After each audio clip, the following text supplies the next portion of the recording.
வணக்கம். நீங்கள் இணைந்திருப்பது சமூகத்தின் மதிய நேர பிரதான செய்திகளோடு இணைந்து கொள்ளும் நான் டொரைன் புஷ்பராஜா. விரிவான செய்திகளுக்குள் செல்வதற்கு முன்பதாக முதலில் தலைப்புச் செய்திகள். மக்கள் இந்த அரசாங்கத்துடனேயே இருக்கின்றார்கள். கூச்சல் குழப்பங்களால் மாற்றத்தை தடுக்க முடியாது. ஜனாதிபதி அனுர அதிரடி முழக்கம். கைதிகளின் பொது மன்னிப்புக்கான புதிய வழிமுறை. ஓய்வு பெற்ற நீதியரசர் துரைராஜாவின் அறிக்கை நீதி அமைச்சரிடம் ஒப்படைப்பு. ஆடிப்பிறப்பு தினத்தை பொது விடுமுறையாக அறிவிக்க வேண்டும். நாடாளுமன்றத்தில் எம்பி ரஜீவன் கோரிக்கை. அரசியல் தலையீடுகளுக்கு முன்னால் பொம்மையாக இருக்க முடியாது. டிரைகம் கூட்டுறவு சங்க தலைவர் உபதலைவர் அதிரடி ராஜினாமா. ஆன்லைன் கடன் விளம்பரங்களை நம்பி ஏமாற வேண்டாம். SLCERT அதிரடி எச்சரிக்கை. அரசுக்கு 2 வார கெடு. விடைத்தாள் திருத்தும் பணியை புறக்கணிக்க பல்கலைக்கழக விரிவுரையாளர்கள் எச்சரிக்கை. மக்களே எச்சரிக்கை. இன்று இடியுடன் கூடிய மழைக்கு வாய்ப்பு. பலத்த காற்றும் வீசக்கூடும். ஆசியாவை உலுக்கும் பாவி சூப்பர் புயல். சீனாவில் 50 பேர் பலி. தாய்வானுக்கு ரெட் அலர்ட். உலகளவில் 10 லட்சம் பெண்களின் பாதுகாப்பு கேள்விக்குறி. ஐநா அதிர்ச்சி அறிக்கை. ஹார்முஸ் நீரிணையில் பதற்றம். ஈரானுக்கு அமெரிக்கா கடும் நெருக்குதல். ட்ரம்பிற்கு கொலை மிரட்டலா. அவை எமது தலைப்புச் செய்திகள். இனி தொடர்பான விரிவான செய்திகள்.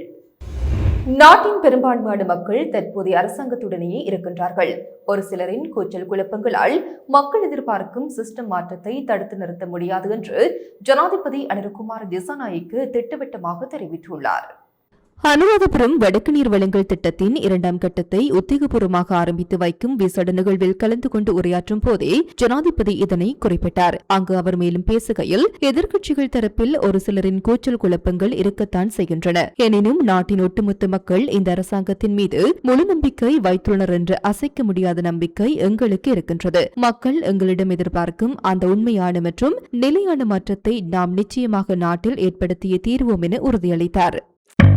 பாரிஸ் வாழ் மக்களே, உங்களின் பேராதரவை பெற்ற கல்யாணி மற்றும் அன்னபூரணி தயாரிப்புகள் இப்போது 2 கிளைகளிலும். பிடி கேஷ் அண்ட் கரி லாச்சப்பல், பிடி சூப்பர் ஸ்டோர் ஹார்லே கோனஸ்.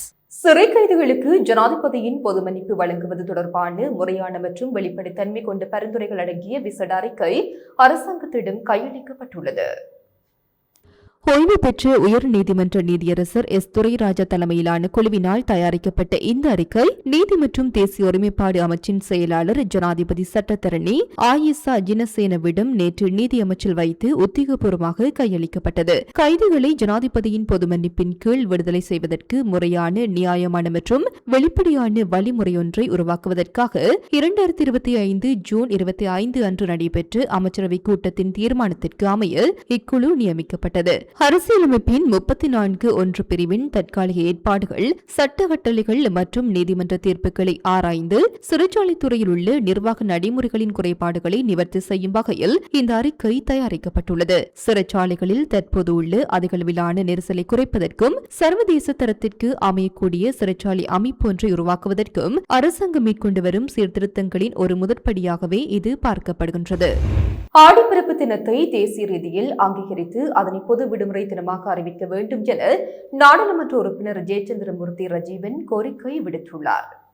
நாடாளுமன்றத்தில் நடைபெற்ற அமர்வின் போது இந்த விசேட முன்மொழிவை வைத்து அவர் உரையாற்றினார். ஆடிப்பிறப்பு என்பது தமிழர்களின் மரபு, பண்பாடு மற்றும் ஆன்மீக வாழ்வுடன் நெருங்கிய தொடர்புடைய ஒரு முக்கிய நாளாகும். இதனை பொது விடுமுறையாக அறிவிப்பது இலங்கையின் மத மற்றும் கலாச்சார சுற்றுலாவை உலகளவில் மேம்படுத்த உதவும். குறிப்பாக இந்தியாவிலிருந்து வருகை தரும் ஆன்மீக சுற்றுலா பயணிகளை இது அதிகளவில் இருக்கும் என்றார். மேலும் இந்த நடவடிக்கையின் மூலம் நாட்டின் சுற்றுலாத்துறை வளர்ச்சியடைவதுடன் உள்ளூர் பொருளாதார முன்னேற்றம் மற்றும் சிறு நடுத்தர வர்த்தகர்களின் உள்ளூர் பொருளாதார முன்னேற்றம் மற்றும் சிறு நடுத்தர வணிகர்களின் வருமான உயர்வு உள்ளிட்ட பல்வேறு நன்மைகள் கிடைக்கும் என்பதால் இதுகுறித்து அரசாங்கம் சாதகமாக பரிசீலிக்க வேண்டும் என்றும் அவர் நாடாளுமன்றத்தில் வலியுறுத்தினார். தீவிர அரசியல் அழுத்தங்கள் மற்றும் தலையீடுகள் காரணமாக தம்மால் பதவியில் நீடிக்க முடியாது என கூறி டிரைகம் ஊடக பத்துவ பல்நோக்கு கூட்டுறவு சங்கத்தின் தலைவரும் உபத்தலைவரும் தமது பதவிகளை அதிரடியாக ராஜினாமா செய்துள்ளனர். களுத்துறை மாவட்டத்தில் உள்ள 10 கூட்டுறவு சங்கங்களுக்கு மத்தியில் நிதி மற்றும் நிர்வாக சிக்கல்களை தாண்டி தங்களது சங்கத்தை முதலிடத்திற்கு கொண்டு வந்து மேல் மாகாண ஆணையாளரின் பாராட்டை பெற்ற நிலையிலேயே இவர்கள் இந்த முடிவை எடுத்துள்ளனர். இதுகுறித்து கூட்டுறவு சங்க தலைவர் அனுப்பியுள்ள ராஜினாமா கடிதத்தில் தற்போது சங்கம் கடுமையான அரசியல் தலையீட்டிற்கு உள்ளாகியுள்ளது. கூட்டுறவு துறையில் அனுபவமும் சட்ட புரிதலும் கொண்ட முதிர்ச்சி அடைந்தவர்களே எங்களுக்கு வழிகாட்ட வேண்டுமே தவிர எதையும் அறியாத நபர்கள் அல்ல. அவர்களின் முன்னால் வெறும் பொம்மைகளாக தோன்றி தலைவர் பதவியின் மதிப்பை குறைத்து கொண்டு இந்த பதவியில் நீடிக்க எனக்கு விருப்பமில்லை. இதன் காரணமாகவே ஜூலை 6 முதல் நான் பதவியிலிருந்து விலகுகிறேன் என்று மிக காட்டமாக தெரிவித்துள்ளார். சமூக ஊடகங்களில் பரவி வரும் உடனடி மற்றும் அவசர ஆன்லைன் கடன் விளம்பரங்கள் குறித்து பொதுமக்கள் மிகவும் விழிப்புடன் இருக்குமாறு இலங்கை கணனி அவசர கால தயார்நிலை குழு பலத்த எச்சரிக்கை விடுத்துள்ளது.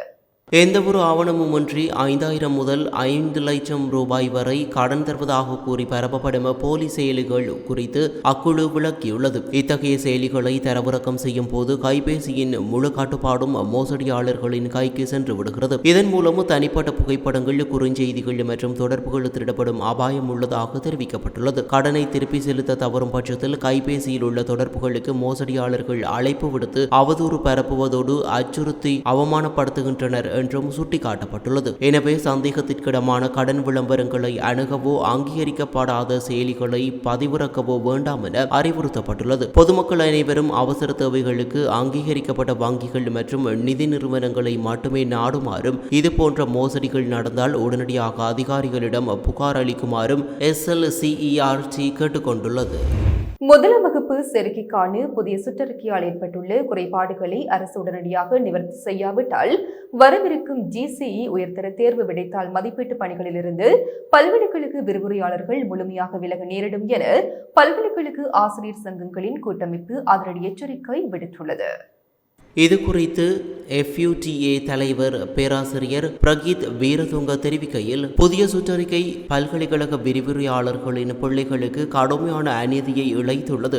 கடந்த 1.5 ஆண்டுகளாக அதிகாரிகளுடன் பலமுறை பேச்சுவார்த்தை நடத்தியும் எவ்வித தீர்வும் எட்டப்படவில்லை. இதனால் பாடத்திட்ட திருத்தங்கள், ஆசிரியர் பயிற்சிகள் மற்றும் கருத்தரங்குகள் உள்ளிட்ட பொதுக்கல்வி சார்ந்த அனைத்து தன்னார்வ செயற்பாடுகளிலிருந்தும் விரிவுரையாளர்கள் ஒருமனதாக விலக தீர்மானித்துள்ளனர் என்றார். மேலும் இப்பிரச்சினைக்கு தீர்வு காண அரசாங்கத்திற்கு 2 வார கால அவகாசம் வழங்கப்பட்டுள்ளதாகவும் அதற்குள் உரிய பதில்கள் கிடைக்காவிடின் உயர்தர தேர்வு விடைத்தாள் திருத்தும் பணியை புறக்கணிப்பது குறித்து இறுதி முடிவு எடுக்கப்படும் என்றும் அவர் திட்டவட்டமாக தெரிவித்தார். விரிவுரையாளர்களின் இந்த திடீர் எச்சரிக்கை காவல்துறையில் பெரும் பரபரப்பை ஏற்படுத்தியுள்ளது. Blue ocean group of companies இலங்கையின் வளர்ச்சியோடு உங்கள் வாழ்க்கையையும் உயர்த்துகிறோம்.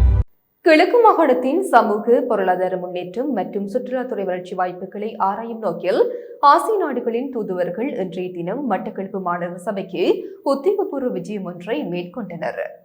மியான்மர், மலேசியா, வியட்நாம், தாய்லாந்து மற்றும் இந்தோனேசியா ஆகிய 5 நாடுகளின் இலங்கைக்கான தூதுவர்கள் மட்டக்களப்பு பொது நூலக மண்டபத்தில் நடைபெற்ற இந்த விசேட கலந்துரையாடலில் பங்கேற்றனர். இவர்களுக்கு மாநகர சபை சார்பில் பாரம்பரிய முறைப்படி மாலை அணிவித்து சிறப்பான வரவேற்பு அளிக்கப்பட்டது. மாநகர சபை முதல்வர் சிவம் பாக்கியநாதன் தலைமையில் நடைபெற்ற இக்கலந்துரையாடலில் கிழக்கு மாகாணத்தில் தூதுவர்களால் முன்னெடுக்கப்படவுள்ள அபிவிருத்தி திட்டங்கள் குறித்து ஆராயப்பட்டது. அத்துடன் மட்டக்களப்பு மாநகர எல்லைக்குள் அமைந்துள்ள சுற்றுலா தலங்கள் மற்றும் அவற்றை மேம்படுத்துவதற்கான திட்டங்கள் குறித்து தூதுவர்களுக்கு விரிவாக விளக்கமளிக்கப்பட்டதுடன் சுற்றுலாத்துறை வளர்ச்சிக்கு ஆதரவு வழங்குமாறு மாநகர முதல்வரால் கோரிக்கை விடுக்கப்பட்டது. இதனைத் தொடர்ந்து 5 நாட்டு தூதுவர்களுக்கும் பொன்னாடை போர்த்தப்பட்டு நினைவு சின்னங்கள் வழங்கி கௌரவிக்கப்பட்டன. மேலும் ஒவ்வொரு நாட்டின் தூதுவரிடமும் தலா ஒரு அபிவிருத்தி திட்ட முன்மொழிவு அறிக்கையும் கையளிக்கப்பட்டது. இந்நிகழ்வில் மட்டக்களப்பு மாநகர சபை ஆணையாளர் N. தனஞ்சியன், மாநகர சபை உறுப்பினர்கள் மற்றும் உத்தியோகத்தர்கள் என பலரும் கலந்து கொண்டனர். கிளிநொச்சி பச்சிலம்பள்ளி பிரதேச செயலாளர் பிரிவுக்கு உட்பட்டு பனிக்கியடி ஜக்கச்சி பகுதியைச் சேர்ந்த 31 வயதுடைய சிவகுமார் சிவதாஸ் என்ற இளைஞன் மின்சாரம் தாக்கி பரிதாபமாக உயிரிழந்துள்ளார். மின்சார இணைப்பு வேலைகளில் ஈடுபட்டிருந்த போது எதிர்பாராத விதமாக இவர் மீது மின்சாரம் பாய்ந்துள்ளது. ஆபத்தான நிலையில் மீட்கப்பட்ட அவரை உடனடியாக பழைய மருத்துவமனைக்கு கொண்டு சென்ற போதிலும் அவர் ஏற்கனவே உயிரிழந்து விட்டதாக மருத்துவர்கள் தெரிவித்துள்ளனர். இந்த துயர சம்பவம் அப்பகுதி மக்களிடையே பெரும் சோகத்தை ஏற்படுத்தியுள்ளது. இலங்கையின் பல பாகங்களில் இன்று மழை மற்றும் பலத்த காற்று வீசுவதற்கான சாத்தியக்கூறுகள் இருப்பதாக வளிமண்டலவியல் திணைக்களம் இன்று காலை வெளியிட்டுள்ள அறிக்கையில் எச்சரித்துள்ளது. மேல் வடமேல் மாகாணங்களிலும் காலி, மாத்தறை மாவட்டங்களிலும் இன்று மிதமான மழை பெய்யக்கூடும். ஊவா மாகாணம், அம்பாறை மற்றும் மட்டக்களப்பு மாவட்டங்களில் பிற்பகல் 2 மணிக்கு பின்னர் சில இடங்களில் இடியுடன் கூடிய மழை பெய்ய வாய்ப்புள்ளது. நாட்டின் ஏனைய பகுதிகளில் வறண்ட வானிலையே நிலவும். மத்திய மலை நாட்டின் மேற்கு சரிவுகள், வடமத்திய மாகாணம் மற்றும் மொனராகலை, புத்தளம், ஹம்பாந்தோட்டை, திருகோணமலை, மன்னார் ஆகிய மாவட்டங்களில் அவ்வப்போது மணிக்கு 40 முதல் 50 கிலோமீட்டர் வேகத்தில் பலத்த காற்று வீசக்கூடும் என தெரிவிக்கப்பட்டுள்ளது. இடியுடன் கூடிய மழை பெய்யும் காலங்களில் தற்காலிகமாக வீசக்கூடிய பலத்த காற்று மற்றும் மின்னல் தாக்கங்களினால் ஏற்படக்கூடிய ஆபத்துகளை குறைத்துக் கொள்ள பொதுமக்கள் தேவையான பாதுகாப்பு முன்னெச்சரிக்கை நடவடிக்கைகளை எடுக்குமாறு வளிமண்டலவியல் திணைக்களம் கேட்டுக்கொண்டுள்ளது. ஆசிய பிரதேசத்தில் அடுத்தடுத்து தாக்கி வரும் பேரிடர்களுக்கு மத்தியில் பாவி சூப்பர் புயல் கடுமையான உயிர்ச்சேதங்களையும் பொருட்சேதங்களையும் ஏற்படுத்தி வருகின்றது. மணிக்கு 155 கிலோமீட்டர் வேகத்தில் வீசும் பலத்த காற்றுடன் இந்த புயல் தற்போது தாய்வானை நோக்கி நகர்ந்து கொண்டிருக்கிறது. புயலின் தாக்கத்தினால் சீனாவில் இதுவரை 50 பேர் உயிரிழந்துள்ளனர். ஹெங்சோவில் அணை உடைந்ததால் ஏற்பட்ட சேற்று வெள்ளத்தில் சிக்கி மின்சாரமின்றி மக்கள் கட்டிடங்களின் மேல் தடங்களில் நாட்கணக்கில் தவித்து வருகின்றனர். இண்டா என பெயரிடப்பட்டுள்ள இப்புயல் பிலிப்பைன்ஸை நேரடியாக தாக்கவில்லை என்றாலும் அதன் தாக்குதல் பெய்த கனமழையால் மிண்டனாவோ மற்றும் லானாவோடெல் சூர் பகுதிகளில் ஏற்பட்ட நிலச்சரிவுகளில் சிக்கி 15 பேர் பலியாகியுள்ளனர். புயல் தற்போது தாய்வானின் வடக்கு நோக்கி நகர்வதால் தலைநகர் தாய்பேயில் பாடசாலைகள் அலுவலகங்கள் மூடப்பட்டு நூற்றுக்கணக்கான மக்கள் வெளியேற்றப்பட்டு வருகின்றனர். ஜப்பான், ஹாங்காங் உள்ளிட்ட நாடுகளுக்கான விமான சேவைகள் சனிக்கிழமை வரை ரத்து செய்யப்பட்டுள்ளன. சீனாவின் ஃபுஜியான் பகுதியில் படகு போக்குவரத்தும் நிறுத்தப்பட்டுள்ளது. ஏற்கனவே கடந்த வாரம் மேசாக் புயலால் சீனா கடுமையான பாதிப்புகளை சந்தித்த நிலையில் தற்போது பாவி புயல் ஆசிய பிராந்தியத்திற்கு பெரும் அச்சுறுத்தலாக மாறியுள்ளது. உலக நாடுகளின் திடீர் நிதி குறைப்பு நடவடிக்கை காரணமாக கடந்த 18 மாதங்களில் மட்டும் சுமார் 10 லட்சம் பெண்கள் மற்றும் சிறுமிகளுக்கான உயிர்காக்கும் அடிப்படை உதவிகள் முற்றிலும் முடங்கியுள்ளதாக ஐக்கிய நாடுகள் சபை அதிர்ச்சி தகவலை வெளியிட்டுள்ளது. இதுகுறித்து ஐநாவின் மகளிர் அமைப்பான UN உமன் வெளியிட்டுள்ள பரபரப்பு அறிக்கையில் சர்வதேச அளவில் மனிதாபிமான உதவிகளை வழங்க வந்த அமெரிக்காவில் டொனால்ட் ட்ரம்ப் தலைமையிலான அரசு பதவியேற்ற பிறகு பில்லியன் கணக்கான டாலர் வெளிநாட்டு நிதியுதவிகள் ரத்து செய்யப்பட்டன. மேலும் USAID அமைப்பு கலைக்கப்பட்டதால் அமெரிக்காவின் உலகளாவிய உதவிகள் 50% மேல் சரிந்தன. அமெரிக்காவை தொடர்ந்து ஜெர்மனி, பிரான்ஸ் மற்றும் பிரித்தானியா ஆகிய நாடுகளும் தங்களது உள்நாட்டு பொருளாதார நெருக்கடி காரணமாக நிதியுதவிகளை குறைத்துக் கொண்டன. கொங்கோ, ஹைட்டி, ஆப்கானிஸ்தான் உள்ளிட்ட 52 நாடுகளில் நடத்தப்பட்ட ஆய்வில் போதிய நிதியின்றி 40% பெண்கள் நல அமைப்புகள் அடுத்த ஓராண்டுக்குள் மூடப்படும் அபாயத்தில் இருப்பது தெரிய வந்துள்ளது. உலகளவில் பெண்களுக்கு எதிரான பாலியல் வன்கொடுமைகள் இருமடங்காக அதிகரித்துள்ள நிலையிலும் நிதியின்மையால் 62% அமைப்புகளால் பாதிக்கப்பட்ட பெண்களுக்கு பாதுகாப்பான இடங்களையோ அடிப்படை சேவைகளையோ வழங்க முடியவில்லை. போர் சார்ந்த பாலியல் வன்கொடுமைகளால் பாதிக்கப்பட்டவர்கள், இடம்பெயர்ந்த தாய்மார்கள் மற்றும் சிறுமிகளின் எதிர்காலம் இந்த நிதி நெருக்கடியால் பெரும் கேள்விக்குறியாக மாறியுள்ளதாக ஐநா கவலை தெரிவித்துள்ளது. உலகையை அச்சத்தில் ஆழ்த்தியுள்ள கார்முஸ் நீரிணை கடல்வழி பாதையில் வர்த்தக கப்பல்கள் மீது இனி தாக்குதல் நடத்த மாட்டோம் என ஈரான் பகிரங்கமாக அறிவிக்க வேண்டும் என்று அமெரிக்கா கடுமையான அழுத்தங்களை கொடுத்து வருகின்றது. தெஹ்ரானுக்குள் நிலவும் உள்நாட்டு அதிகார போட்டியே இரு நாடுகளுக்கும் இடையேயான போர் நிறுத்த உடன்படிக்கையை சீர்குலைத்து மீண்டும் தாக்குதல்கள் தொடங்குவதற்கான காரணம் என்று மூத்த அமெரிக்க அதிகாரிகள் குற்றம் சாட்டியுள்ளனர். இதற்கிடையில் அமெரிக்க ஜனாதிபதி டொனால்ட் ட்ரம்பை கொலை செய்ய ஈரான் ஒரு புதிய குறிப்பிட்ட சதித்திட்டத்தை தீட்டியுள்ளதாக இஸ்ரேலிய புலனாய்வு பிரிவு அமெரிக்காவை எச்சரித்துள்ளது. சமீபத்தில் கொல்லப்பட்ட ஈரானின் உச்ச தலைவர் அயதுல்லா அலி கமேனியின் இறுதிச் சடங்கில் ட்ரம்பை கொல்வோம் என்ற வாசகங்கள் அடங்கிய பேனர்கள் ஏந்தப்பட்ட அடுத்து ட்ரம்பின் பாதுகாப்பு பல மடங்கு அதிகரிக்கப்பட்டுள்ளது. இந்த சூழல் குறித்து பேசிய ஜனாதிபதி டொனால்ட் ட்ரம்ப் ஒருவேளை ஈரானை படுகொலை செய்தால் அதற்கு பதிலடியாக என்ன செய்ய வேண்டும் என்பது குறித்து இறுதி அறிவுறுத்தல்களை நான் ஏற்கனவே எனது அதிகாரிகளுக்கு வழங்கியுள்ளேன் என அதிரடியாக தெரிவித்துள்ளார். இதனால் சர்வதேச அளவில் பெரும் பரபரப்பு ஏற்பட்டுள்ளது. இத்துடன் சமூகத்தின் மதிய நிறை பிரதான செய்திகள் நிறைவு பெறுகின்றன. தொடர்ந்தும் சமூகத்தோடு இணைந்திருங்கள். எமது RIP பேச்சுக்கு கிடைத்த மரண அறிவித்தல்கள். யாழ்ப்பாணம் வல்வெட்டித்துறை கொத்தியால் ஒழுங்கை கடற்கரை வீதியை புறப்படமாகவும் ஆஸ்திரேலியா மெல்போர்னை வதிவிடமாகவும் கொண்டிருந்த திருமதி கமலராணி தயாநிதி அவர்கள் 10/7/2026 வெள்ளிக்கிழமை அன்று சிவபதமடைந்தார். மட்டக்களப்பு கொம்பாந்துறையை புறப்படமாகவும் பிரித்தானியா வாலசியை வதிவிடமாகவும் கொண்டிருந்த திருமதி கலைச்சந்திரிகா பிரபாகரன் அவர்கள் 10/7/2026 வெள்ளிக்கிழமை அன்று காலமானார்.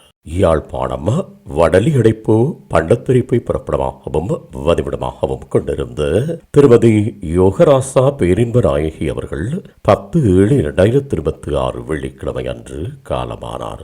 யாழ்ப்பாணம் புளியங்கூடலை புறப்படமாகவும் கொழும்பு மற்றும் யாழ்ப்பாணம் ஆகிய இடங்களை வாழ்விடங்களாகவும் கொண்டிருந்த திரு வேலுப்பிள்ளை மயில்வாகனம் அவர்கள் 10/7/2026 வெள்ளிக்கிழமை அன்று இறைவனடி சேர்ந்தார். மேலே அறிவிக்கப்பட்ட அனைத்து மரண அறிவித்தல் இறுதிக்கிரியை பற்றிய தகவல்களை அறிந்து கொள்ள ரிப்.பேஜை பார்வையிடுங்கள். இதற்கான லிங்க் கீழிருக்கும் டிஸ்கிரிப்ஷனில் பார்வையிடலாம். இது போன்ற செய்திகளை தெரிந்து கொள்ள சமூகம் நியூஸ் சேனலை சப்ஸ்கிரைப் செய்து அருகில் உள்ள பெல் பட்டனை கிளிக் செய்யுங்கள். மேலும் இது போன்ற செய்திகளை உடனுக்குடன் தெரிந்து கொள்ள சமூகமீடியா.com என்ற இணையதளத்தின் வாயிலாகவும் எங்களுடன் இணைந்திருங்கள்.